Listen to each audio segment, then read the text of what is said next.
So basically, I'm aroace, right? And for some time after this realization, I was obsessed with finding media that represented the aromantic experience. I finally felt seen with the discovery of the word, and I was eager to find new stories that I could finally relate to in this specific way. I was so disappointed when I realized, after searching the internet for a week straight, no sleep, raw dogging it, that not only was the term not that well known at the time, but there was also very, very few media that referenced it. Obviously now, things have changed and there are more aro characters. Most of them are in indie media, sure, but a win is a win. But to me, it's not enough. It's not enough. I need more. I'm greedy. I need more. And I genuinely think the general audience is ready to move on from heterosexual centered media. We all are bored with it. We've explored it for so long. No one is surprised anymore watching a romance story with a man and a woman falling in love, which is disgusting, by the way. I'm kidding. Okay, I'm kidding. But we're used to it. I would even say we're numbed. And to back out this argument, I'm just gonna say, look at the recent show Heated Rivalry and how it's taking the world by storm. I'm just gonna say that, and we're gonna move on. But you know what we haven't explored yet? Queer platonic relationship. Yes. If you don't know what a queer platonic relationship is, it's also known as a QPP, so queer platonic partnerships. They are committed, intimate relationships between significant others whose relationship is not romantic in nature. Queer platonic relationship differs from a close friendship by having the same explicit commitment, status, and structure as a traditional romantic relationship, while it differs from it by not involving the romantic feelings themselves. Queer platonic relationships are sometimes even said to have deeper and more profound emotional connection than typical friendships. That's why they're not called friendships. These relationship structures are not dependent on romantic or sexual attraction. Partners may still engage in behavior which would otherwise typically be reserved or seen for romantic partners. Also, the terms and conditions of these platonic relationships are determined by the people involved, not society expectation, which means there's a notion of variation that partner, and in our case, in the case of this video, authors can use and experience with. By the way, anyone can be in a QPP. You can have multiple people in a QPP because again, it depends on who are in it and what they want to do with it. I've even heard stories where straight people have romantic partner and also have a QPP, so just for your information. Anyways, I'm saying all that because I'm tired of waiting for the world to catch up, so I'm gonna participate in the war effort by making most of my OCs A-spec. The characters that you see here are both aromantic. The guy, Jesse, is aromantic and the girl is aroace.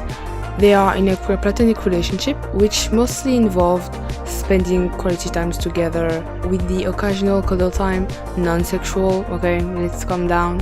Jesse is a little bit more physically affectionate, so he does kiss her on the forehead from time to time, but that's the extent of their relationships. Jesse is in another QPP with a different character that I will not disclose for spoiler purposes. Let's call this character A. A and Jesse's relationship is more traditional, with the exception that A does not expect Jesse to reciprocate their feelings for him. They let Jesse express his love and affection his own way, knowing that it's not romantic and knowing that it's not lesser than. I really like this relationship because being aromantic isn't just about the lack of romantic attraction. There's also stuff that can make you, uncomfortable or feel like you're putting on a show, performing. For example, Jesse doesn't like holding hands.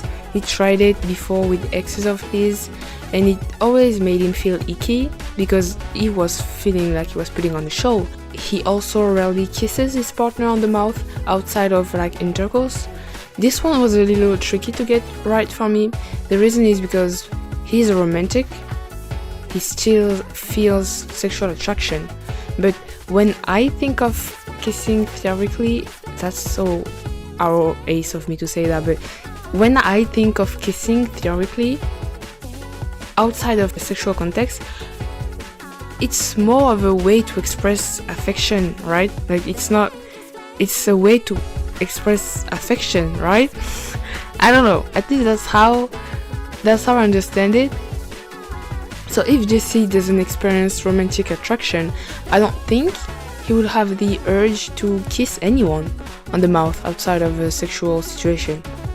So anyways, what I'm trying to say is that for Jesse, kissing is like purely sexual. He allows A to occasionally kiss him on the mouth throughout the day, but like it's more like, you know, you can do it, but don't go overboard because you might piss me off. You know, it's more like that.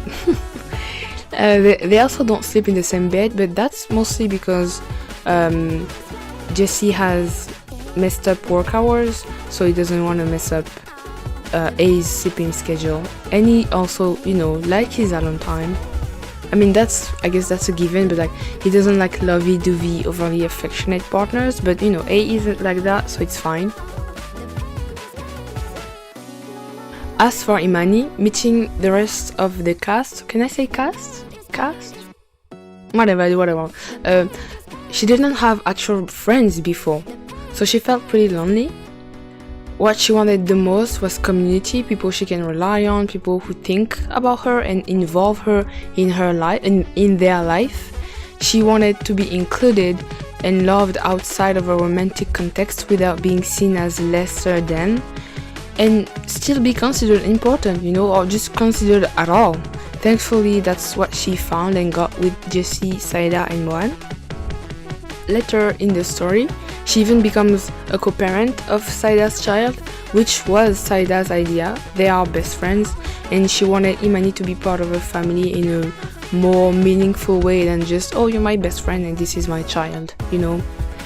Immani's case is really dear and interesting to me because, unlike Jessie, she can't really have a QPP that involves sex. Would ultimately be easier to have this type of commitment, you know, the type of commitment that you would find in a romantic relationship, you know, because it involves sex, which is really intimate. So, you know, it would be easier to have this kind of commitment, and she cannot have that again because she's also ace. So even having a partner in this capacity is not an option for her. Her only option for a QPP is something that would look like a deep friendship, which she does have with the rest of the characters, especially Jessie again.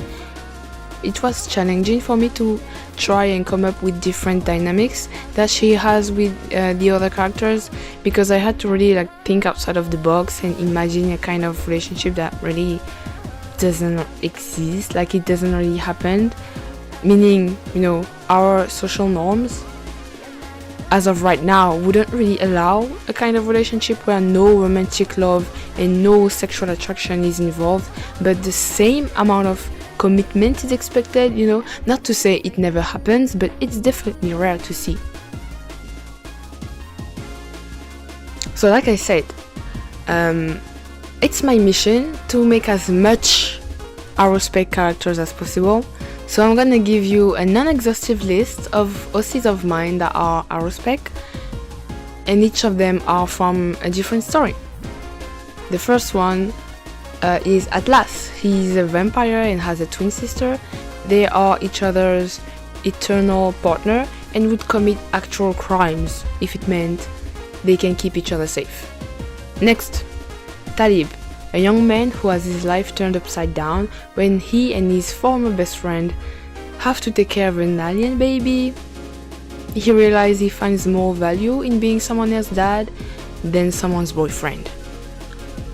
Next, Berry Red. She is a bassist in an intergalactic rock band. Yeah, she's that girl. Next, Willow. Okay, I'm loving this. Okay, anyways, Willow, an ice skating athlete. She finally finds her people after becoming friend with this shy volleyball player.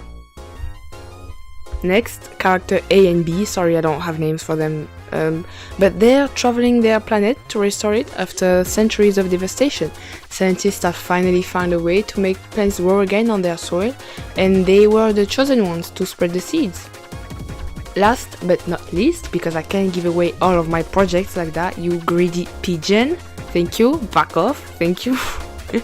Anyways, a witch and our convent. The worst one, really, they're not that good, they're not good at all, really. Sent to help an old warlock empty his garden shed. He says he can't really remember what he left in there, but you know, it shouldn't be too dangerous, right? And that's all I have for you.